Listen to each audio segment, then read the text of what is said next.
بسم اللہ الرحمن الرحیم۔ السلام علیکم ناظرین۔ دجال کا ظہور ہو چکا اور وہ پوری دنیا کو اپنی فریب میں ڈال چکا۔ عیسیٰ علیہ السلام زمین پر واپس تشریف لا چکے ہیں۔ امام مہدی علیہ السلام اپنے لشکر کے ساتھ شیطانی لشکر سے مقابلہ کر چکے ہیں۔ یاجوج ماجوج کا دور گزر چکا ہے۔ دنیا بدترین قحط کا سامنا کر چکی۔ اچانک ایک دن سورج مشرق کے بجائے مغرب سے نکل آیا۔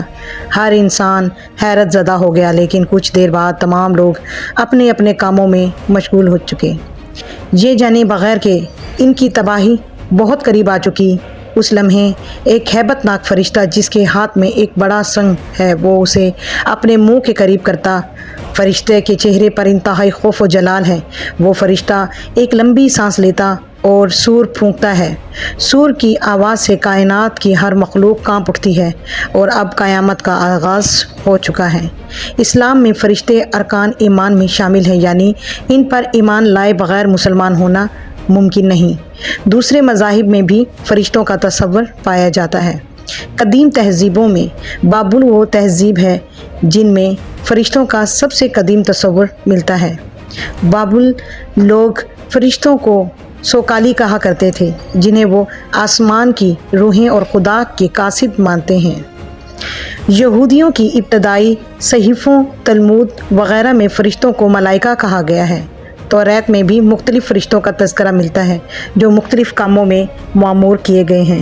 عیسائیت اور انجیل میں انہیں اینجلز کے نام سے پکارا گیا ہے۔ بائبل میں فرشتوں کو خدا اور انسان کے درمیان رابطہ کرنے والی روحانی ہستیوں کے طور پر پیش کیا جاتا ہے۔ البتہ اہل کتاب کے صحیفوں میں اچھے اور برے دونوں طرح کے فرشتوں کا ذکر ملتا ہے جو اسلامی عقائد سے بالکل مختلف ہیں۔ قدیم عرب قبائل کی بات کریں تو وہ بھی اسلام کی آمد سے قبل فرشتوں کے وجود پر یقین رکھتے تھے۔ وہ فرشتوں کو خدا کی بیٹیاں مانتے تھے اور ان کی پوجا کیا کرتے، لیکن اسلام نے ان تمام غلط اور باطل عقائد کی اصلاح کی اور فرشتوں کا صحیح تصور پیش کیا۔ دوسرے ادیان کے مقابلے میں اسلام میں فرشتوں کی اہمیت کئی زیادہ اور مقدس و معتبر ہے۔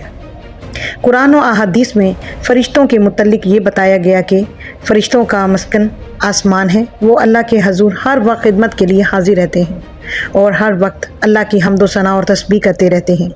فرشتے نہ اللہ کی نافرمانی کرتے ہیں اور نہ ہی ان سے کوئی لغوش یا گناہ سرزد ہوتا ہے۔ اللہ کی مخلوق میں فرشتوں سے زیادہ کوئی مخلوق نہیں۔ ساتوں آسمان فرشتوں سے بھرے ہوئے ہیں۔ ان میں سے کوئی بے حرکت ہے، کوئی قیام میں ہے، کوئی رکوع میں ہے، کوئی سجدہ میں ہے۔ وہ پل بھر کے لیے بھی اللہ کی نافرمانی نہیں کرتے۔ مختلف فرشتے مختلف کاموں پر متعین ہیں۔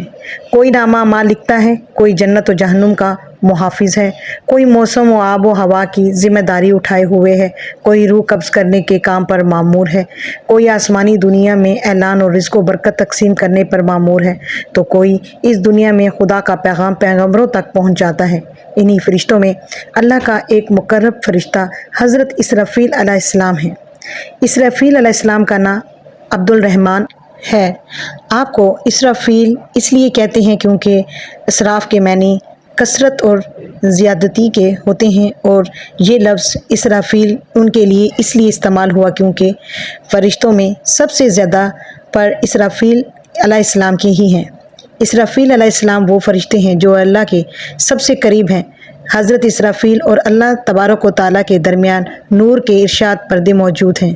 اللہ نے جب آدم علیہ السلام کی تخلیق کی اور فرشتوں کو آدم علیہ السلام کے سامنے سجدے کرنے کا حکم دیا تو فرشتوں میں سب سے پہلے اسرافیل علیہ السلام نے سجدہ کیا، جس کے انعام میں اللہ نے پورے قرآن مجید کو ان کے ماتھے پہ لکھ دیا۔